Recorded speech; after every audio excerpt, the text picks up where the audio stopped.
For updates on sports stories across the globe, Aaron Akerja joins us now. Great to have you, Aaron. Hey, where are you at? Benin, right?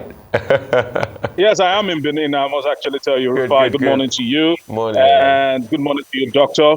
I must say that it's upon us right now, the day we've actually been waiting for, talking about the NFF elections 2022. A lot has been expected from the candidates that have actually shown up here, 10 of them.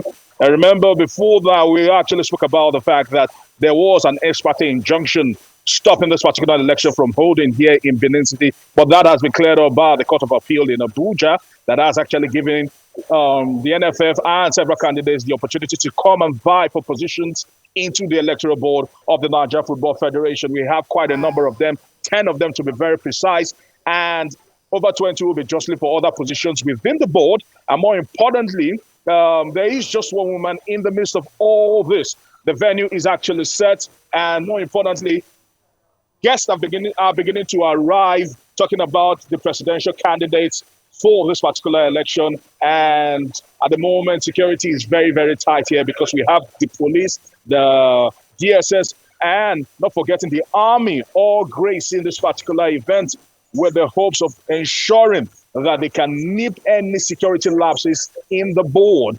And for the candidates, they will be hoping that all their politicking within the Congress has actually worked, because we've been speaking to several of the Congress members and the state FA chairman that will be voting, and they are saying this is too close to call, that this particular election, money will not be a factor. As a matter of fact, that loyalty over the years, and more importantly, not just loyalty, but also what you've been able to sell to the FA board, FA chairman, that will determine whether or not you get voted for. But as it stands right now, some were hoping, or some were, the permutations were that it will be going to the north, being that the NFF president right now that will be ending his tenure today, talking about Amajume of Impinik, is from the south. But at the moment, we see how Sheyi Akiwumi, who is pulling quite a lot of weight coming into this particular one. So let's see how it goes. Too close to call, I must actually say. Well, Aaron, I like your dressing. I hope you are not trying to send a message across with this your special cap. Not at all. But it's okay. I mean, since the Baroness came, we've been seeing, our own Baron, Aaron the Baron, stepping up, which is really nice. But to business. Quickly, this election, who is your candidate? You say, well, the expectation is that it will go to the north. So who is it likely to be? Shehu Diko or Abayola, or it will be Sheyi Akiwumi? And let's use the opportunity to congratulate Amaju Penik on what, is in all regards, a very successful tenure of office. And it remains relevant considering the fact that it's still part of the, continental and intercontinental world body. So he will still be able to provide influence, guidance, support, and also be a major factor in Nigerian football. But there are 10 presidential candidates. There are about 12 others who are seeking other positions in the National Working Committee of the NFF. Who are those other persons, apart from the presidential race, that we may possibly be looking at? And then, of course, yesterday when we discussed this, we had said the ruling by Justice Ekwo on September 15, could be an issue. But as you pointed out, the Court of Appeal sitting in Abuja yesterday,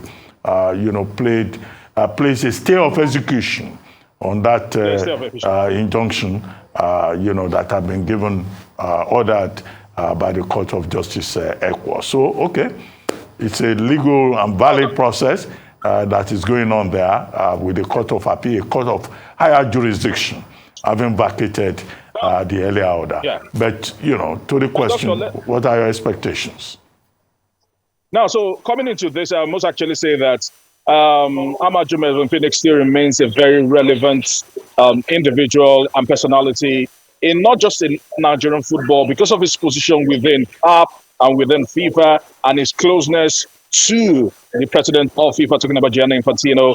He will assume the role of the big brother. That is something we didn't have in time past. Someone that can actually help marshal our case at the highest level when it comes to issues regarding CAF and FIFA. So that particular role is still open, and he will be filling that particular role immensely. Now, coming to the candidates, at the moment, we hear that the North the northern candidates might be their own undoing, because we have quite a number of northern candidates jostling for the position. Which all of them refusing to step down for the other. They might see that northern bloc that actually holds quite a lot of votes being split, and that might work in the favor of someone like a Sheyi Akiwumi, who they say that is from the south, because very few people have actually come out from the south to actually indicate interest to run for the post of president of the Nigeria Football Federation. So at the moment, the permutation is, if the northern candidates cannot form a coalition and push someone forward, it might just be going to the south.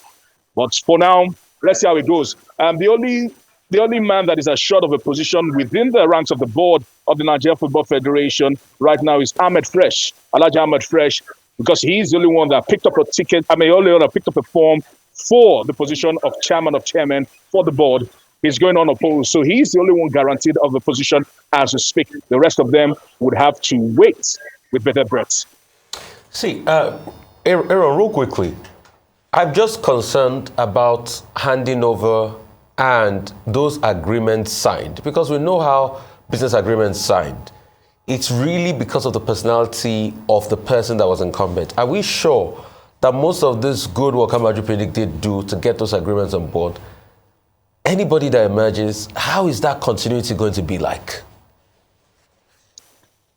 Rufai, that's been a huge talking point, I must say, because Amaju Melvin Pinnick wielded quite a lot of influence. His marketing clout brought quite a lot of funds to the Nigeria Football Federation. And even at that, it wasn't still enough. And the question is, the next man coming, can he rally people, the corporate world around him, like Amaju Melvin Pinnick did? And we are not sure yet. We cannot say no, but we're not sure yet. But what Amaju Melvin Pinnick has been able to do is to tie down some of these deals. Some have refused to continue. Like the Nigerian breweries have said that they will still stay with the Nigeria Football Federation for another year. Nike has signed for another 4 years. Coca-Cola has pulled out, that we know. But several others are still waiting to see where the pendulum swings in terms of who becomes the president. But for now, it is a big shoe to fill. Several of these people know this. With the complexity that the government also brings into it, several of these people know that it's a big shoe to fill. But one thing is certain, today we'll be picking up a president for the Nigeria Football Federation. So let's see who emerges at the end of today. Okay, Aaron, I know you are in Benin, but just before you go, Anthony Joshua, our brother, British Nigerian boxer, is saying change the rules. That during any boxing bout, the judges say cards should not be a mystery. They should show the cards to the fighter so that the fighter will know whether he's doing well or he's losing or how many more rounds he needs to win. What do you think about that?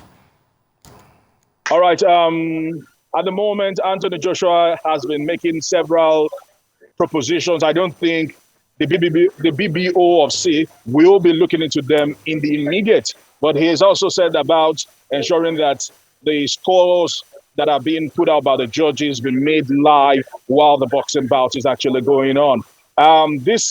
We know that boxing needs a breath of fresh air. But one thing is certain, one of the things that will hamper any of those changes coming to the fore is the fact that we have several bodies actually administering boxing activities, from the WBC to the IBF to the IBO and the WBA. So if we do not have one body, how do we have one unified rule that will govern govern boxing? So what he's saying makes a lot of sense, because boxing needs to transcend into the 21st century. But how soon that would happen, I don't know. Okay, thank you very much, Aaron.